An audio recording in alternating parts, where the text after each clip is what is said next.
Fala pessoal, tudo bem com vocês? Bastante tempo, né? Já quase 2 meses que a gente não grava nada.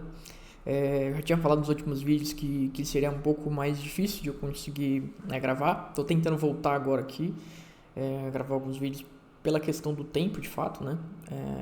Muita coisa tem acontecido ali, principalmente no trabalho, né? E acaba que sobra pouco tempo para gravar. Inclusive, o próprio podcast, né? Também já tem um tempo que a gente não grava. O objetivo é que a gente volte a gravar também.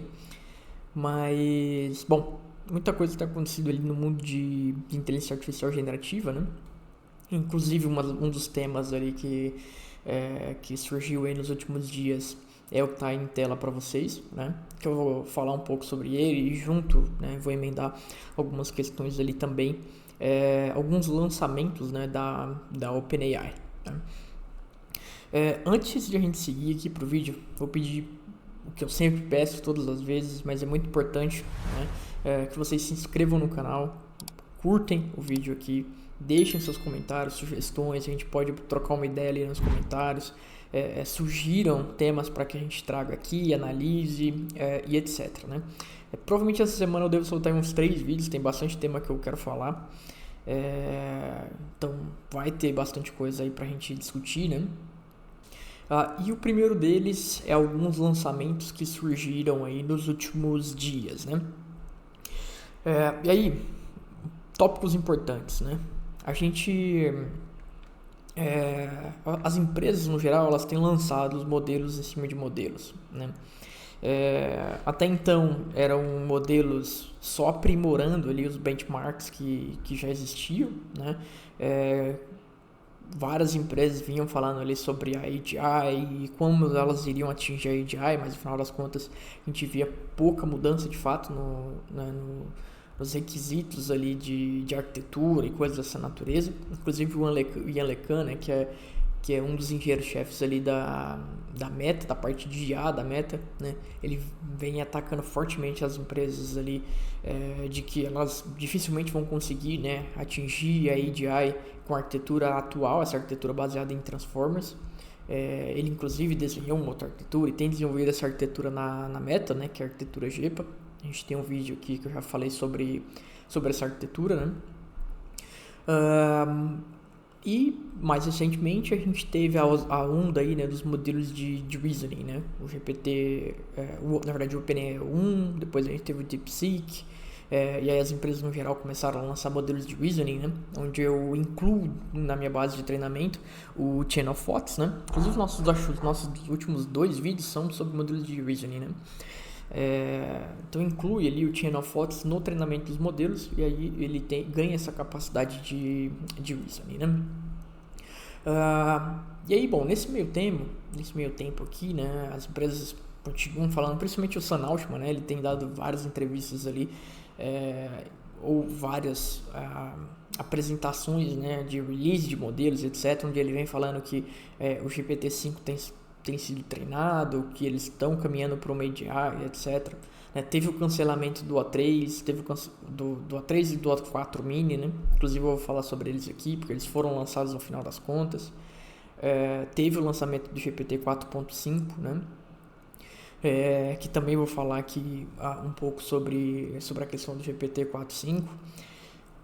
Então, assim, no final das contas a gente não tem caminhado tão bem assim, ou tão claramente para uma AGI. A gente tem conseguido evoluir, né, aquela arquitetura inicial com o Chain of Thoughts, que é essa característica de reasoning, né? E aí, bom, a gente tem aqui, primeiro de tudo, né, o lançamento do Llama 4. Já tem, acho que mais de uma semana aí, né, que o modelo foi lançado, né? Foi semana passada, na verdade, que ele foi lançado aí.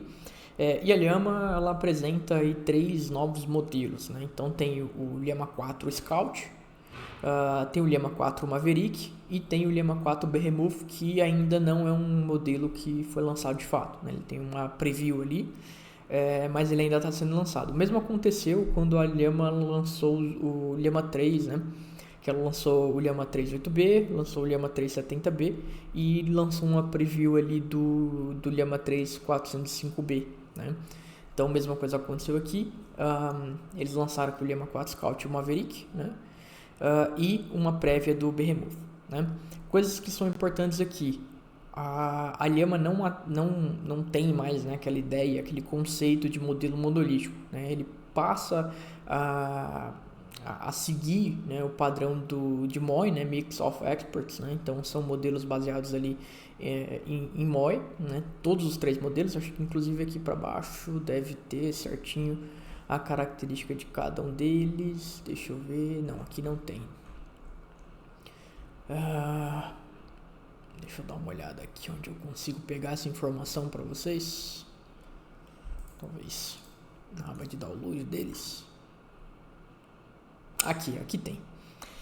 Então a gente tem lá o Llama 4 Scout, né, que é um modelo 17B vezes 16, né, então são 16 experts com 17B. Então, no final das contas, isso acelera muito a questão da inferência, né? Porque, no final das contas, durante uma inferência ele não ativa todos os experts, ele ativa um expert específico. Então, tem um total de 109 bilhões de parâmetros, mas o que são ativos ali são, de fato, 17 bilhões. Para o Llama 4 Maverick, mesma coisa, é um modelo de 400 bilhões de parâmetros, com 128 experts ali, 17B. O Behemoth, ele é bem parecido, só que os parâmetros ativos aqui é um volume maior. E ele é um modelo de 2 trilhões de parâmetros. Acho que ele não vai ter aqui, mas é um modelo de 2 trilhões de parâmetros. É um modelo muito maior, né? Vou fechar aqui para a gente voltar para essa questão. Coisas que são importantes aqui sobre o Llama 4, né? Primeira coisa é a questão do custo, né? Então, aqui a Llama está colocando um custo bem baixo, né? Inclusive tem umas referências aqui. O custo do Llama 4 Maverick, esse modelo intermediário, ele está praticamente o mesmo custo do Gemini, que está como gêmeos, por causa da tradução, né? Mas que o Gemini 2.0 Flash, que já é um modelo bastante barato, né? E mais barato até do que o DeepSeek V3.1 ali, né? Então, que já era um modelo que era consideravelmente barato. Outra coisa bastante importante aqui é a questão do long contest, né? Basicamente o que deixa eu ver onde tem isso por aqui, tem algum canto, aqui. Esses modelos da Llama, né, eles possuem uma janela de contexto entre 1 milhão e 10 milhões de parâmetros. Aqui tem um adendo bem importante, né? Que eles aceitam até esse volume de parâmetros, isso é um fato, né? Porque a Meta treinou esse modelo para responder dessa forma, testou e etc. Mas aqui a gente está falando de um ambiente completamente controlado pela Meta, né? Primeiro, com todo um arsenal de GPUs disponíveis para eles fazer esse treinamento no ambiente controlado. Quando a gente joga isso daqui para um ambiente produtivo, de uma cloud ou até mesmo local, a gente precisa de um volume gigantesco de GPUs. Então isso daqui não é muito real, né, no final das contas. Um modelo com janela de contexto de 10 milhões de parâmetros de tokens aqui, no final das contas, precisa de um volume muito grande de GPUs que a Meta tem disponível para rodar uma única instância desse modelo, né? Então imagina que lá numa cloud, quando eu estiver falando, né, do ambiente ali público, onde eu preciso compartilhar recursos, etc., isso daqui não é muito factível, né? Então, apesar de ser possível, né, teoricamente, na prática não é muito realidade, né? Então tem essa questão aqui, o modelo em si, ele tem um custo bastante baixo. Ponto 1 aqui, né? Nos benchmarks, no LM Arena, onde o Llama 4 Maverick foi lá para o topo, né? Ele acabou sendo um dos modelos melhores avaliados ali. Vejam que a Meta colocou aqui como um experimental, né? Então, a versão que a gente tem acesso de fato, ali é o download e a execução, etc., não é essa versão que teve o LM Arena ali tão alto, né? Na verdade, o que a gente tem acesso aqui, ele provavelmente deve estar muito mais abaixo aqui, e esse experimental deve sair futuramente, né? Outra questão que eu acho que é bastante interessante é a questão do nativamente multimodal, né? O que isso quer dizer? O modelo ele foi treinado, né, com registro de texto, com registros de imagem, vídeo, etc., desde sua fundação, né? Isso significa que é um modelo ali que vai lidar muito bem com questões multimodais, né? Além disso, tem toda aquela questão multilingüe, né, que a gente sempre vê aí, nos modelos da Meta. E olhando para benchmarks, não vou nem me atentar muito a isso daqui, mas olhando para os benchmarks, o modelo ali foi melhor do que o Gemini 2.0 Flash, foi melhor do que o DeepSeek V3.1, foi melhor do que o GPT-4o, isso olhando para aquela versão preview, né? Depois eu tenho o Llama 4 comparado com outros modelos pequenos ali, o Llama 4 Scout, né, que é o modelo pequeno, comparado com vários outros modelos pequenos ali também, onde ele vai bem ali na maior parte, né, dos benchmarks. E tem a preview do Behemoth, onde eu comparo ali com o GPT 4.5, o Sonnet 3.7 e o Gemini 2.0 Pro, né? Também ele teve resultados melhores ali, mas de novo o Llama 4 Behemoth ainda não está disponível, né, para download, porque ele está sendo treinado ainda, né?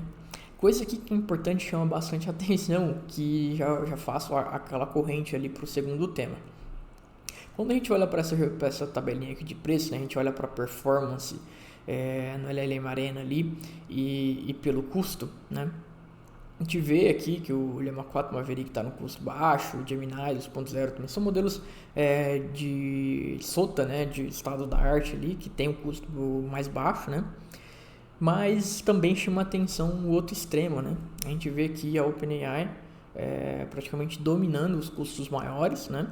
Então o GPT-4o e o OpenAI 1, perdão, com custos bastante elevados aqui, próximos dos $10, né? Mas uma coisa que chama bastante atenção é que isso daqui está numa escala logarítmica, né? Então, numa escala logarítmica de base 10. Então a gente está falando aqui de 10 centavos de dólar, aqui $1 por milhão de token, né?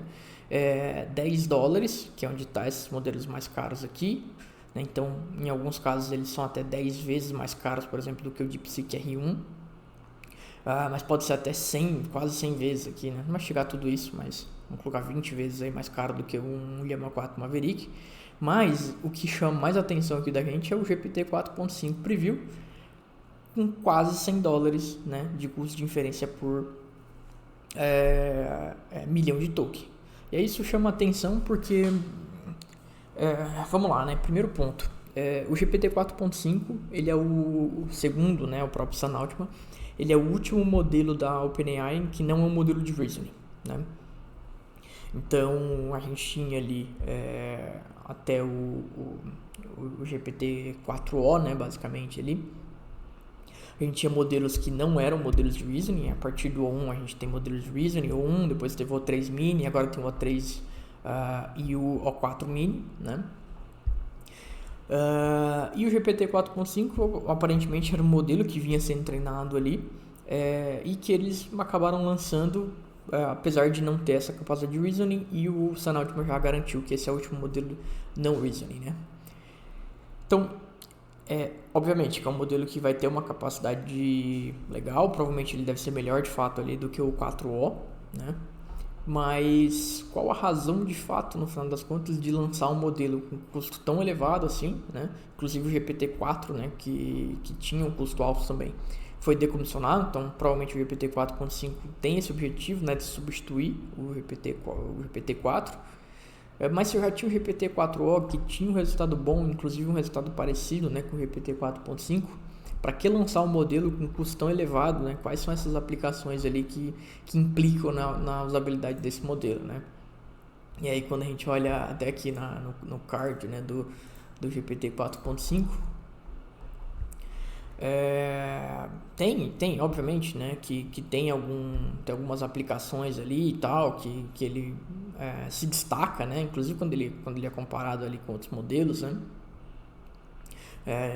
Por exemplo, aqui tem vários benchmarks onde ele vai se destacando e tal, a partir de alucinação e etc. Mas olhando para a maior parte das aplicações do dia a dia, né, aquilo que eu sempre venho falando, modelos menores acabam fazendo mais sentido no dia a dia por questão de custo versus aplicação específica e tal. Muito dificilmente você quer um modelo super generalista que saiba tudo, que seja muito bom em tudo, né? Geralmente você está numa aplicação muito específica, onde você constrói todo um prompt para fazer a interpretação do que ele de fato precisa fazer. Então, assim, um modelo que tem uma diferença tão grande de custo, né? Ele chega a ser na casa aqui de 10 vezes mais caro do que um GPT-4o. Eu tenho minhas dúvidas ali se vale a pena, né, fazer esse trade, né? Ele tem algumas comparações aqui, você fala, pô, beleza, né? Ele às vezes faz sentido em um caso ou outro, mas muito dificilmente ele vai ser de fato ali vai fazer mais sentido do que usar, por exemplo, o 4O, né? Apesar de, obviamente, que ele é melhor, né, para muitas das aplicações ali. Bom, beleza, vamos olhar aqui então o que talvez seja o mais interessante, né, dos últimos dias aí. E aí, de novo, acaba voltando, né, naquele tópico de por que GPT 4.5, né?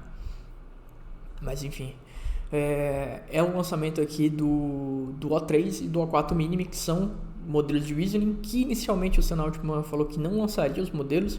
Uma semana depois ele voltou atrás e acabou lançando os modelos, né? Muito provavelmente porque o GPT-5 vai incorporar muito da inteligência ou do comportamento desses modelos, ele não queria dispersar muito, né? Porque isso é um problema no final das contas. Quando eu faço o lançamento de muitos modelos, eu disperso muito a atenção de modelos específicos e eu tenho que rodar na minha infraestrutura todos esses modelos, né? Então, imagina que eu tenho 3 modelos, né? Cada um com uma determinada característica, as pessoas usam esses 3 modelos. Então, eu preciso distribuir toda a minha infraestrutura de GPU, principalmente, né? Para esses 3 modelos, as pessoas vão usar com um certo nível que faz sentido que se pague cada uma dessas infraestruturas. Agora imagina que eu tenho 20 modelos. Eu preciso dividir aquela mesma infraestrutura que eu teria para 3 modelos em 20 pedaços, né? E aí eu posso ter um volume muito grande em um modelo, um volume muito pequeno no outro, mas ainda assim eu preciso manter aquela infraestrutura ali selecionada, né, para aquele determinado modelo. Então é muito mais complexo de gerenciar, né, principalmente do ponto de vista de infra, quando você tem recursos escassos ali. Então, talvez por esse motivo que ele não queria, né, lançar tantos modelos e dificultar todas as questões ali. Um ponto importante que eu esqueci de comentar, né, do GPT 4.5 é que deu uma hypada aí nos últimos dias a questão da geração de imagem, né, que melhorou bastante aqui com o GPT 4.5, a geração de imagens. Isso é um ponto positivo, mas até que ponto isso é positivo para a empresa e para a aplicação no geral? Ok, eu entendo toda a situação das pessoas, né, na geração dessas imagens com uma qualidade muito grande, etc. Muito próximo daquilo que ela de fato pediu e que ela quer, né? Mas qual a vantagem, no final das contas, para a OpenAI de lançar um modelo dessa natureza, né? Inclusive o Sam Altman no dia, ele tweetou, né, que ele ia precisar reduzir a possibilidade das pessoas executarem essa geração de imagem, porque literalmente as GPUs da OpenAI estavam sendo fritadas, elas estavam aquecendo tanto que estavam fritando as GPUs pelo volume de pessoas ali fazendo requisição para fazer geração de imagens, né? Agora pensa a longo prazo o quanto essa geração de imagem vai trazer algum retorno para a empresa, né? Talvez o retorno que ela traga é de fato o hype, chamar atenção para a empresa, né? Aqui, olhando para o O3 e para o O4, a gente tem algumas coisas aqui que chamam atenção, né, na verdade.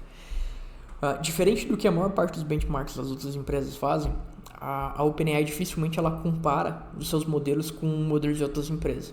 Então a gente vê que o O3 e o O4 Mini eles estão sendo comparados com o O3 Mini e com o O1. Né? Aqui a gente não tem nenhum comparativo de benchmark deles com outros modelos de outras empresas, como o DeepSeek R1, ou outros modelos de reasoning que estejam saindo, né? Então eles não fazem isso. Até porque também os principais modelos são de fato da OpenAI, né? Eu não vou entrar muito no mérito aqui de benchmarks, porque no final das contas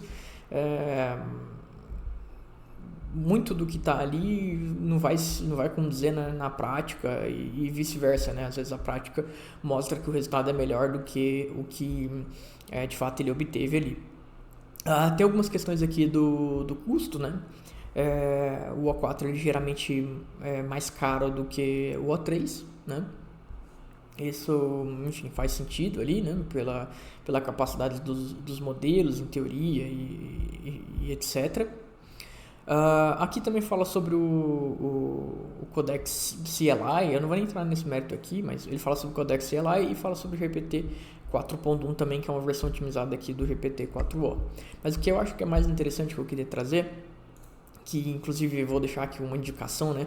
O canal aqui The Feature Crew, que é um canal bem subestimado, né? Até me inscrevi aqui, deixar o like também no vídeo deles. Não esqueça de fazer isso no meu também.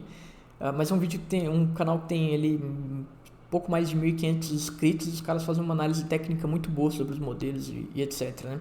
E o que eles fizeram foi uma análise de como os modelos, né, de reasoning da OpenAI, o O3 e o O4 Mini, eles se comportam resolvendo um problema, por exemplo, desse daqui, ó, de resolver um problema de um labirinto, né? Então eu posso vir aqui e posso gerar, né, um labirinto com um tamanho específico. Eu quero um labirinto de 10, eu quero um labirinto de tamanho 20 por 20. Então ele gera um labirinto. Eu posso copiar esse prompt aqui, né? Esse prompt, deixa eu ver aqui se eu tenho.